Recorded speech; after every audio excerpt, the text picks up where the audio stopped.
Today, I want to talk to you guys about the mind. Now, my views on the mind have changed drastically as of late.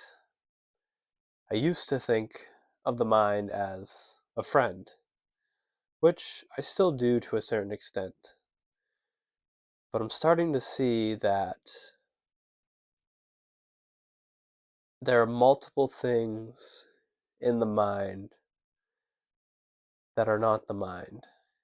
Now, what I mean by that is the mind is where conscious awareness is.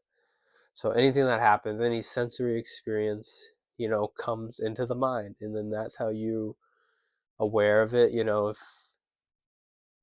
If something happens around you and you don't hear it, it's because you weren't aware of it in your conscience, your conscious mind. Even though you may have had the ability to hear it, like say there's a sound like a humming, and then you hear it for the first 5 minutes, then you zone it out, and then 3 hours later something happens and you start hearing the humming again. It was there the whole time. You just chose to kind of numb it out, stop paying attention to it. And we have these voices, that come in, and sometimes they tell you how great you are. Sometimes they tell you how horrible you are. Sometimes they tell you to do this. Other times they tell you not to do that. And this can be very annoying. And I think it's very powerful to realize that as outside experiences are just sensory experiences that you're picking up, the things in your mind are also like that, but from internal. Now, I've been under the impression recently that that negative voice, you know, um, in The War of Art, Stephen Pressfield talks about resistance. And I'm starting to realize that there's resistance everywhere in life. Not just in a creative pursuit, not even just in following your dreams, but in everything you do. In everything you do, there's some voice telling you, what do you like, slow down. Like, what's the point? Why? Why are you doing this? Like, just go lay down, take a nap, take it easy. And then there's something else that's telling you, no, like, keep going. You got this. You can do this. And then the resistance tells you you're not good enough. You never were good enough. You were crazy to think you were capable of doing this. Cut your losses while you still can. And I think, and all this happens in the same place upstairs. So it's hard to discern which one is which. And I think resistance is like, it's the ego. And for some reason, the ego doesn't want us to be the best versions of ourselves. For some reason, I think the ego clings to never try, never fail. And when you start trying, the ego the ego has a hard time viewing the upside, viewing the potential upside, the potential greatness that you are capable of. It sees, but it can so clearly see the downside. It can see how you're going to make a fool of yourself. It's going to see how you could wish you just never went for it. And then there's the spirit, and the spirit never dies. And the spirit wants you to have so much pride in who you are, and it wants you to go as hard as you can and unlock your full, complete potential, whatever that may be. And the spirit and the ego are both found on the same channel. You turn the radio to, 1047, and sometimes it's the ego, and then sometimes it's the spirit. And then sometimes they're both kind of fighting over each other. And you just can't listen to 104.7 as if it's always going to be giving you good information. You got to listen to 104.7 and with before you go to it, ask, all right, is this the ego or is this the spirit? And you turn it. All right, you're not good enough. What are you doing? Cut your losses. All right, it's the ego. The ego's on right now. I don't need to listen to that. Off. Turn it on later. All right, you're good enough. Keep going. It's going to be hard. It's going to suck, but you can do it, and it's going to be so worth it in the end. And true pleasure comes from scorning pleasure. All right, it's the spirit. We can leave this on while I do some work. And this all happens in the mind. Now, the mind isn't inherently bad, nor I think it's inherently good. But you just have to realize you're only as free as the extent of your own self-mastery. And to truly master oneself, you must master the mind. And that comes from realizing the mind isn't always there to help you. And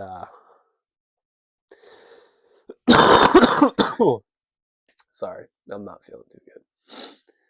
The mind, I think it's clear when you see suicides, when people kill themselves,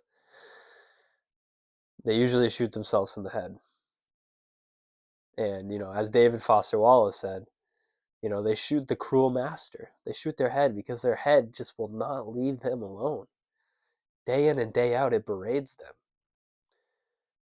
And when you don't realize what to listen to, when you don't realize when you got to turn 104.7 off and when it's all right to keep it on, it'll drive you insane. And when you don't realize that self-doubt is a good sign, because the ego only ever beats you up with self-doubt when you're striving for greatness and you're pushing your limits and you're trying to be something. Now, you also have to realize that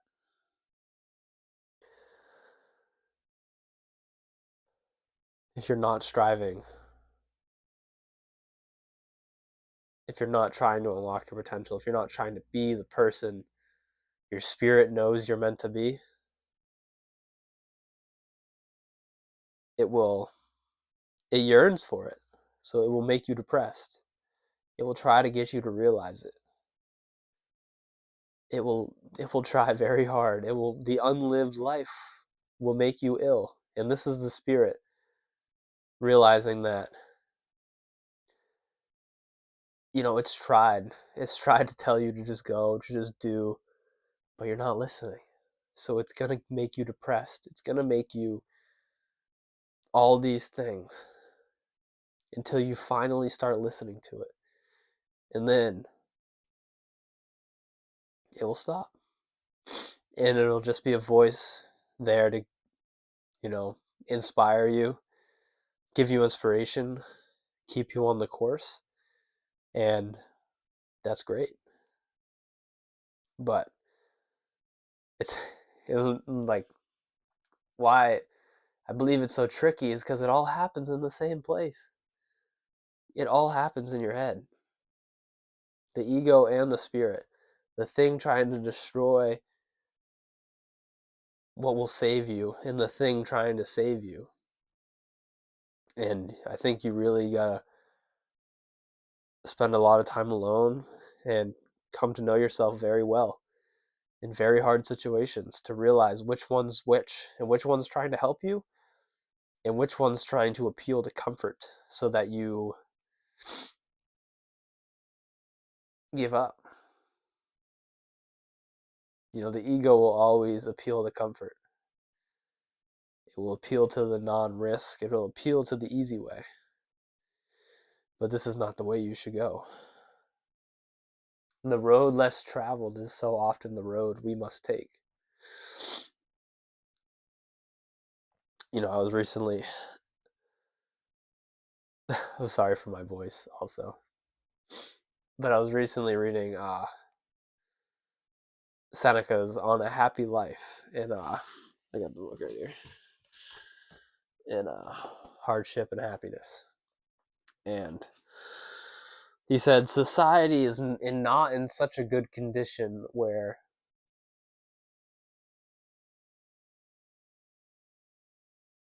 we should, follow the herd, where we should believe the masses, where we should do what people have done before us. You got to walk your own path. And so often, it always is the road less traveled, because the ego is tempting, and the ego doesn't want you to be great. The ego wants you to have a false mirage of greatness, but not true greatness.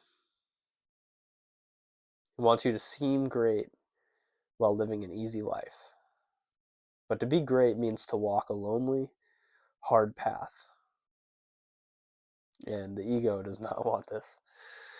The ego begs for this not to happen. So realize your spirit and your ego are battling in the same space. And when the ego comes in and gives you self-doubt, roger that. This is a good sign. That is a good sign that you are striving for greatness. Because your ego wouldn't have self-doubt if you were, working at McDonald's. Your spirit would probably berate you, but your ego wouldn't, and say, never try, never fail, we're good. But your spirit would probably curse you with depression and sadness and making you ill due to the unlived life that the ego knows you potentially can live. It knows how great you can be, how much you can do as a spirit. I think I might have said the ego. The spirit knows. So just because that's the other part too that sucks. Both paths kind of suck. If in the one way, the ego's telling you, you're not good enough, so you feel not good enough. And in the other path, the spirit's telling you, what are you doing? You're going to regret this so much. Please stop. I will make you depressed because you do not listen. But dealing with the ego is a lot better than dealing with the spirit in negative ways. And before long, the ego is not as strong as the spirit. The spirit will never give up, but the ego will realize it's lost, and it won't fight as hard. It'll never truly go away. It'll always try to be petty and get minor victories over the spirit. But you'll get to a certain point where you know who you are. You know the path that you've walked. You know who you're becoming, and you know that you've worked very hard. And all the self-doubt the ego tries to get into you, tries to get you to buy into, you can say no. No, I have stacks of undeniable truth. That is not who I am. That I overcome these things, that I do this, that I do that. And then you can just easily defeat it. But that's still when you got to go do some hard stuff. When you don't give in to pleasure because you realize true pleasure is scorning pleasure, the ego is going to be there to try to convince you that that's wrong and that true pleasure is giving into pleasure for the sake of pleasure. I hope this video helped you. I don't know if it will. This is more of a video for me, honestly, to work through this thing that I've been battling with. The mind of self-doubt, and then the mind also telling me to strive for greatness. And how they both come in the same place, the same spot. They both occupy the same real estate. But one is, they're not the same. They're not coming from the same place. They reside in the same place. Their destination is the same, but their origins are not. And it's hard to realize sometimes which one's which. But the more and more you tune in, the more and more you can decipher which one's your spirit, which one's your ego. And realizing that your spirit wants you to be great and your ego wants you to be mediocre. And for some reason, you think the ego would want you to be great, but maybe it isn't the ego. I don't really know. And maybe it isn't the spirit. I don't really know. But these are just the titles that I've put on these things. So, yeah.